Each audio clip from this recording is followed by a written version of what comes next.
Estamos con Mario Tascón, un especialista en comunicación digital, un maestro de la Fundación del Nuevo Periodismo Iberoamericano. ¿Qué tal, Mario? Buenas tardes. Hola, buenas tardes. Bueno, creo que es casi una pregunta obligada. Los avances tecnológicos van influyendo cada vez más en las comunicaciones, pero sobre todo en el periodismo, y se van trocando de alguna manera la forma de hacer periodismo. ¿Cómo van influyendo estas nuevas tecnologías en el periodismo, en esto del web periodismo y todo lo que se viene ocurriendo en los últimos años? Bueno, de muchas formas, ¿no? Porque igual que la tecnología está influyendo en la sociedad, en los hábitos que tenemos en nuestra vida corriente, en nuestra vida cotidiana, pues como no podía ser de otra forma, pues en el periodismo también. Y además una gran parte de los cambios de la tecnología son cambios relacionados con lo que se denomina ahora el mundo de la información o la sociedad de la información, y el periodismo es información, o sea, es su material, el material básico con lo que trabaja. Por tanto, parece que aparte de lo cotidiano, incluso en lo teórico, es evidente que tiene que ver todos estos cambios. Esto se plasma de muchas formas. Se plasma porque hay todo un nuevo paradigma de la comunicación en la que cualquiera puede editar, por ejemplo. Esto es una novedad, digamos, no existía, la tecnología posibilita que cualquier persona de manera sencilla sea un editor. Antes la edición solo estaba reservada a quienes tenían los fondos suficientes como para poder hacerse editores, sobre todo la edición continua, ¿no? La edición continuada de un periódico, de una tele. También había muchas veces, estaban supeditada la posibilidad de edición a la capacidad que tuviera alguien de negociar o de licitar con un gobierno para que le dieran una concesión administrativa de una radio, de una tele. Esto ahora ha cambiado, o sea, ahora cualquier persona o cualquier grupo pequeño o grande está en una cierta igualdad de condiciones a la hora de lanzar el equivalente moderno de un medio. Este es un gran cambio. La utilización de este tipo de tecnología y obviamente las redes sociales creo que han dado un cambio importante, ha hecho que surgiera de alguna manera esto que algunos denominan periodismo ciudadano, o la posibilidad que cualquier particular, cualquier usuario de redes sociales se convierta de alguna manera en periodista. ¿Cómo hacer para que la profesión no pierda, digamos, el prestigio, que las fuentes sean chequeadas, como tradicionalmente se hace en el periodismo? ¿Cómo hacer para dilucidar, bueno, qué es una buena fuente, qué es una buena noticia, qué es un buen dato y qué puede ser el antojo o la ocurrencia de cualquier usuario? Bueno, efectivamente, a nuevos modelos, pues nuevos métodos, ¿no? para descubrir esto. Yo creo que aquí hay un elemento que es el de los signos. Nosotros todavía no conocemos bien los signos. O sea, nosotros los signos de que una información es buena, en los medios convencionales eso venía avalado por el paquete, el propio paquete y los sellos que llevaba el paquete. O sea, esa información estaba en tal diario o la daba tal cadena, el lector o el televidente, que siempre es un público en el consumo de información, es el más atento de todos. O sea, tú a un lector de prensa le quieres dar otro periódico y no lo acepta. O sea, es uno de los públicos que se fija más en la decisión de compra. De hecho, bueno, este sería otro elemento, ¿no? Que me desvío un poquito, ¿no? Pero ¿cómo distinguirlos? Yo creo que el elemento este de los signos externos ha variado. Nosotros ahora no entendemos bien cómo distinguir esos signos para saber si es fiable o no. La gente más joven sí los distingue bien, porque hay otros elementos para distinguirlos. Porque hay elementos, por supuesto que puede haber engaños, como los ha habido siempre, pero hay elementos para distinguir si una información es fiable o no. Depende de la fuente, depende de si estamos en Twitter o en Facebook, de la persona que le da un aval a la fuente. O sea, el aval ya no viene solo de la marca, por ejemplo, que era uno de los signos tradicionales, sino que hay algunos avales que, por ejemplo, vienen de otras personas y que son al menos tan importantes como lo era el de la marca. Entonces, esos son elementos con los que alguien, cuando aprende a leerlos, puede empezar a distinguir mejor si esa fuente es relevante o no relevante. Hay otros muchos más. Lo que pasa es que lo que nos cuesta ahora es acostumbrarnos a cómo leer esos nuevos signos que no siempre conocemos bien. ¿Es posible que aquellos que se han criado, por llamarlo de un modo, en los medios tradicionales, como podría ser un diario soporte papel, hoy en día hagan periodismo a espaldas de las redes sociales? Yo creo que es muy difícil eso, hacerlo hoy día. O sea, vamos a ver, se puede hacer, por supuesto, o sea, se puede hacer, seguro que hay alguna gente que lo hace.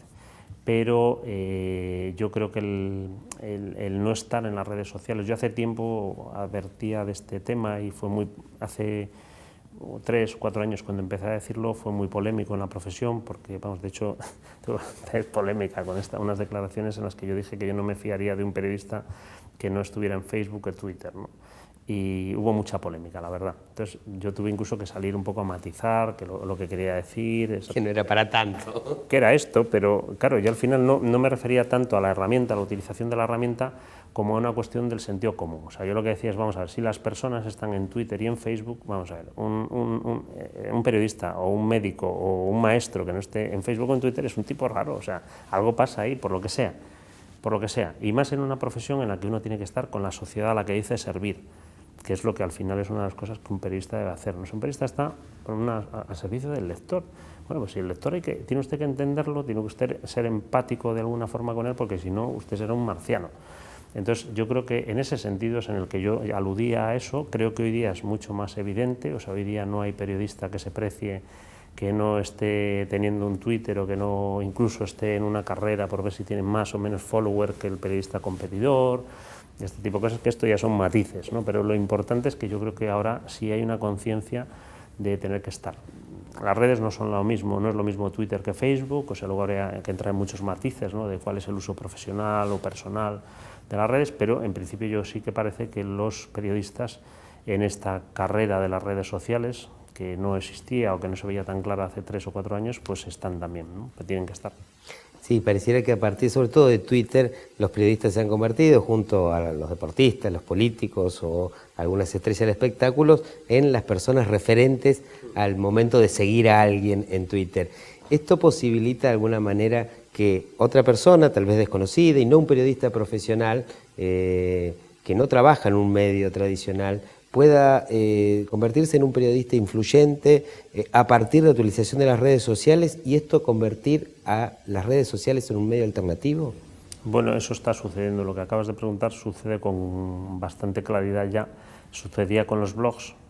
Los blogs ya sucedía esto que dices, o sea, hay determinados bloggers que son mucho más influyentes que periodistas de esas áreas en las que tocaban, especialmente en aquello que era el periodismo especializado, bien en economía, bien en ciencia, o sea, en algunos capítulos más que en otros. Posiblemente se ha salvado, entre comillas, un poquito la política, quizá es donde todavía siguen siendo los periodistas, no sé si para bien o para mal, pero siguen estando ahí un poquito marcando más la agenda, pero en otros territorios era muy evidente, incluso en la economía. Por ejemplo, en la economía hay bloggers que son analistas financieros o que son otro tipo de profesionales que también manejan información, que se han convertido en muchos países del mundo en, bueno, personajes bien influyentes. Esto efectivamente también en las redes sociales sucede, o sea, hay un nuevo territorio, por tanto hay territorio virgen para que haya nuevos influyentes, o sea, nueva gente que se hace con determinadas partes, ¿no? de ese público, porque son tipos que orientan bien, ¿sabes? Que saben dar buenos consejos, que saben encontrar información relevante, y que sirven, por tanto, de filtros, que es una de las cosas que más agradece la gente en este mundo de sobreinformación, ¿no? Que al final es de lo que se trata, ¿no? A propósito de eso, algunos empiezan a hablar después de este término de la infoxicación y cómo se ha dado, y creo que todos los vamos sufriendo cada vez que en un simple buscador buscamos un tema, que empieza a haber algunos como un nuevo oficio, esto de curador de información. De alguna manera empieza a ser un nuevo mediador, un nuevo sistema de mediación entre las audiencias, que tal vez ahora son más interactivas, ciertamente, más participativas, pero que de algún modo necesitan también contar tiempo para otras cosas, aparte de navegar en la web. ¿Es posible que se convierta tal vez en un oficio rentado esto de curador de la información? Bueno, yo creo que ya lo es en muchos casos. Algunos de esos periodistas influyentes o de esos usuarios influyentes o de estos curadores de información, ¿no? Son oficios rentables, porque siempre lo han sido. O sea, ojo, siempre lo han sido. Lo que pasa es que ahora hay un territorio nuevo, hay más información, pero el filtro, quien ha sabido ser el filtro ha sido el ganador, generalmente. Entonces, esta enfermedad que ahora efectivamente estamos en la denominación de infoxicación, ¿no? Y que hace años le llamaba Burman la ansiedad de la información, incluso antes de que apareciera Internet. O sea, hay autores que se referían a este fenómeno como la ansiedad de la información, la ansiedad que nos produce la cantidad de información que sabemos que no vamos a tener tiempo consumir. O sea, antes de Internet, recuerdo siempre un dato de Burman que me dejó fascinado en los años 80 cuando lo leí, que él decía que la información que venía en un ejemplar del New York Times de un fin de semana era superior a la que una persona del siglo XVIII recibía a lo largo de toda su vida. Que no sé si es muy exagerada o no, pero debía ser bastante real, ¿no? Esa aseveración, ¿no? Bueno, pues si esto ya pasaba antes de Internet, imaginemos ahora con Internet, ¿no? O sea, que es una cosa. Entonces, efectivamente, quien sabe mediar, quien sabe colocar la información, sea máquina o sea hombre, porque ahí tendríamos también el caso de Google, el éxito de Google, ¿cuál es? Que nos ayuda a encontrar, es clarísimo, o sea, Google, en este caso con algoritmos, ¿no? Nos ayuda a encontrar, por eso tiene éxito, es útil, es muy útil. Una persona que nos ayuda a encontrar, una persona o un grupo de personas que en un mundo de sobresaturación de información nos ayuda a no perder tiempo, es evidente que tienen grandes posibilidades de rentabilizar ese trabajo que hacen, que tiene alto valor, Acabas de nombrar a Google, que indudablemente es cierto, nos ayuda a buscar, pero también nos dice que leer primero, a través de una serie de algoritmos. En realidad, toda esta infoxicación, esta posibilidad de utilización de las tecnologías y que cada vez, digamos, podríamos decir que se va achicando esa famosa brecha digital, ha logrado democratizar la información, no solamente el acceso, sino también la producción de contenidos, o en realidad ha quedado en manos de algunos pocos que, por ejemplo, de algún modo son los que median todavía entre la producción de contenidos y las audiencias. No, yo creo que lo ha democratizado, francamente creo que lo ha democratizado. Sobre todo, no tanto por por Google solo, sino por la propia democratización que hay en la producción. O sea, yo creo que se han visto además ejemplos bien recientes, por ejemplo, en las primaveras árabes es muy claro.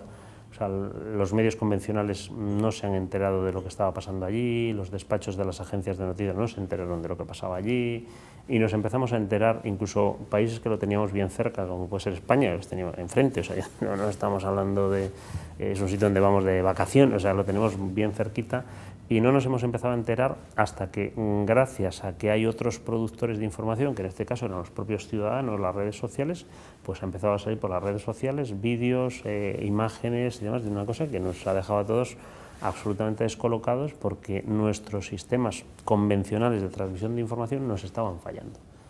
Pasó también recientemente con los indignados españoles que han acampado en la Puerta del Sol. Vamos a poner un ejemplo, la primera manifestación en la que se evidencia que el fenómeno es bastante más grande que un grupo pequeño de gente que a través de redes sociales, unos adolescentes que en redes sociales, es una manifestación que se produce el domingo 15 de mayo, y ese domingo, cuando se produce esta manifestación, que ya es muy numerosa en la calle, los medios convencionales en sus versiones de Internet tardan horas en darse cuenta, cuando era un fenómeno muy evidente porque había en la calle miles de personas en Madrid manifestando en el centro de Madrid. O sea, no estamos hablando de que fuera un barrio, un pueblo, ¿no? En el centro de Madrid. O sea, y los medios convencionales tardan horas en percibir que este fenómeno, pues yo creo que ese fenómeno muestra que hay un cierto divorcio entre la clase política, la periodística, que está muy asociada a la política, no hay que olvidarlo, y la sociedad. Muchísimas gracias, Mario. A vosotros.